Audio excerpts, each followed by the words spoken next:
Christ the King Reformed Church here in Charlotte has been identified as a white nationalist group in a report released Monday by the Southern Poverty Law Center.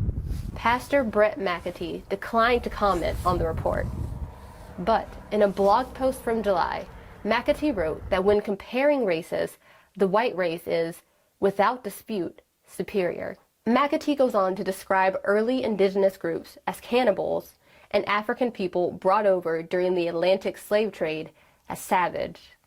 Christ King Reformed Church is one of the 838 hate groups that were active in the U.S. last year, and one of 25 in Michigan, according to the Southern Poverty Law Center. The report also listed a Proud Boys group in Lansing.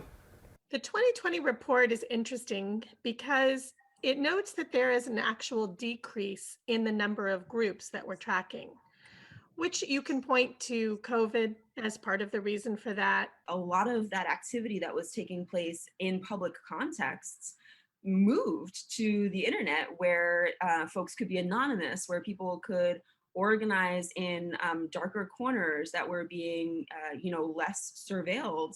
The Southern Poverty Law Center found that hate groups had seen noticeable growth in the 2 previous years after being emboldened by the Trump campaign. The platform that Trump ran on, the policies that Trump passed, and of course, infamously Trump's own rhetoric and style of speaking and way of sort of couching white supremacist, white nationalist beliefs. Some who study these groups say that even with the new administration, their hateful ideology is here to stay. I think we all understand that the threat has not gone away simply because President Trump left office. If anything, the threat is just as great, and particularly that the repeated rhetoric around the necessity to use violence in service of these goals of the extremist groups is still very alarming. Reporting in Charlotte, Keisha Young, Fox 47.